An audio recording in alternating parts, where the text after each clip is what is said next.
na palang ganito sa Pinas. Ganitong bus. Oo.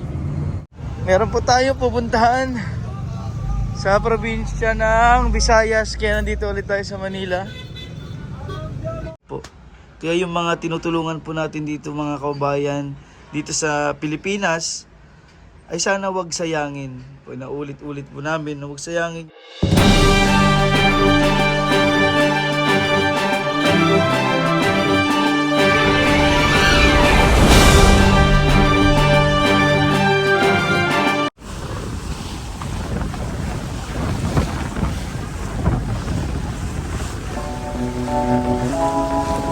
Feels like love, Cupid made a shot straight into my heart.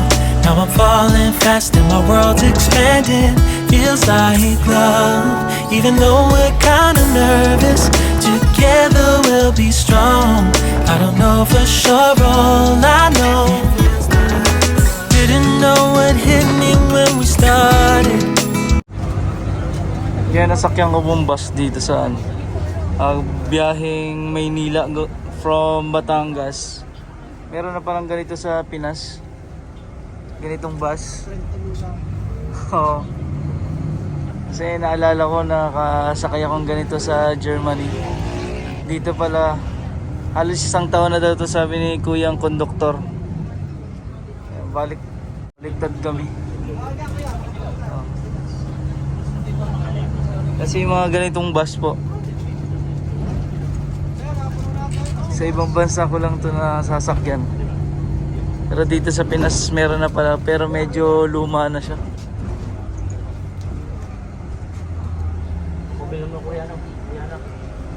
Magkaharapan yung mga pasahero.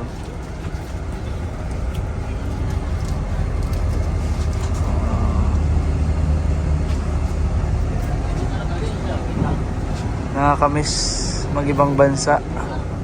Hello, Manila na. Manila, simula na naman ang traffic.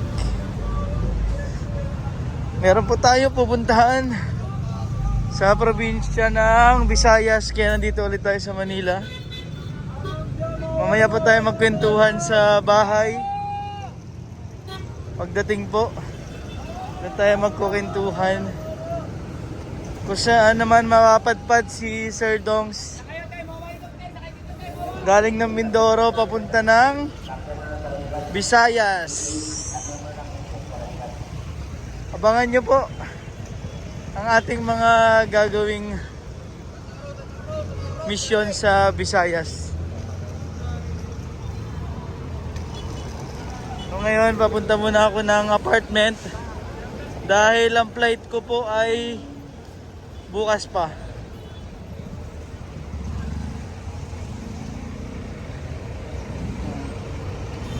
Galing po ako ng Mindoro. O, ingat-ingat tayo dito at Maynila na to. Good morning po mga kababayan. Andito ako ngayon sa Maynila at mayroon po akong pupuntahan. Magkikita kami ni isa sa mga PB team. Meron po kaming pupuntahan sa Visayas. Kaya samahan nyo kami sa aming mga bagong lugar. Kasi gaya nga po ng sabi ninyo na ang Pugong Biyahero Team ay hindi lang naka-stay o nakatigil sa isang lugar kung saan kami nakatira. So, ang maganda sa amin ay yung pumupunta kami sa iba't ibang lugar. Gaya po ng sabi ninyo na nakakatuwa yung aming team dahil yung pagtulong po namin ay halos ikot po sa iba't ibang lugar dito sa Pilipinas. Yun din po ang plano. Ang pasensya na po kayo at kagigising ko lang po dahil sobrang pagod po ng biyahe ko kahapon galing sa Mindoro. Dito po ako tumuloy sa kaibigan ko dahil mas malapit po ito pag pupunta po ako ng airport. Gusto ko lang pong sabihin sa inyo na magkakaroon tayo ng mga bagong mission. Siguro mga ilang weeks po tayo din sa Visayas. Sana makapunta tayo ng safe at marami po tayong mapasaya at mabigyan ng pag-asa na ating mga kababayan po doon. Sana po isamahan nyo kami dito sa aming misyon. So, masaya po at nagagawa po namin yung talagang pangarap namin na hindi lang sa lugar namin. Kunwari po ako nakatira sa Mindoro, hindi lang sa Mindoro ako makakatulong, kundi makakapunta pa kami sa iba't ibang lugar na merong tutulungan tayo.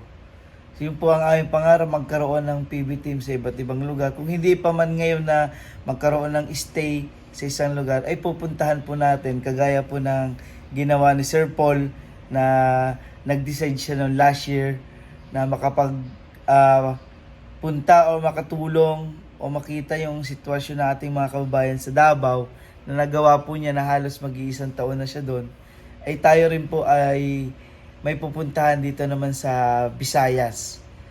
Kaya kung wala pa pong PB team doon, tayo po ang pupunta. Dahil yun po ang ating pangarap at nasabi nung una pa lang na masimulan itong vlog, itong charity vlog pagtulong, kasi dito nga po kami sa Maynila noon ni na Sir Paul.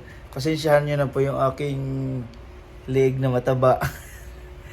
Ayun. Dito kami sa Maynila nagsimula, nagkakilala lahat at bumuo ng pamilya. Ang PB Team, Pugong Biyahero Family.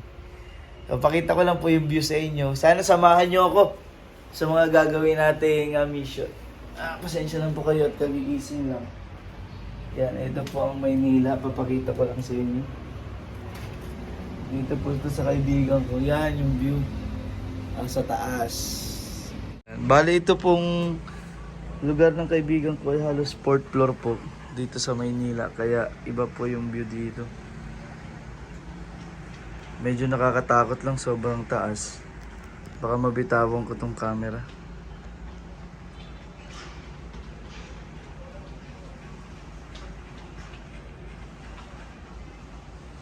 Ayan.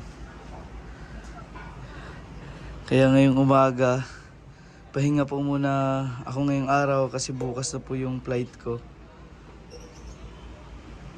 Ayan. Tuloy-tuloy po yung ating mga mission. Although maladagdagan po yung aking mga ginagawa ngayong year dahil may plano po akong mga ibang bansa. Sana po abangan nyo ang Pugong Biyahero Family sa aking pong channel. Hindi pa po natin alam kung saang bansa tayo makakapunta. Pero hanggang sa ngayon po, nandito po tayo sa Pilipinas. Tuloy-tuloy po yung ating pagtulong. Dahil hindi naman po nai-stop sa isang bagong plano ang ating misyon na pagtulong. Kasi pagpunta natin sa ibang bansa, may mga napanood po ako dun sa Canada. Kung sino man po yung mga taga-Canada, mag-comment po kayo dito. Grabe po yung napanood ko sa YouTube. Meron ding tayong mga kababayan na homeless na Pilipino na nasa ibang bansa. Yung napanood ko po yung isa sa mga kababayan natin na sa Canada ay homeless. Hindi ko alam yung istorya pero marami din nangangailangan pala na kahit mga kababayan nating nakarating na ibang bansa, may mga ganun palang pangyayari na sila lang yung mga nandun, tapos ganun na nangyari, walang tirahan, walang trabaho, kaya napakahirap po. Kaya yung mga tinutulungan po natin dito mga kababayan dito sa Pilipinas, ay sana wag sayangin. Naulit-ulit po namin na wag sayangin yung tulong na hindi naman po araw-araw na ating makikita o ating matatanggap na biyaya. Sana ay pahalagahan nila. Ito, ganito po ito kalalim. Sobrang taas po nito. Good morning po and God bless. Sana po magkita-kita tayo sa ating mission sa Visayas. Marami pong salamat and God bless po.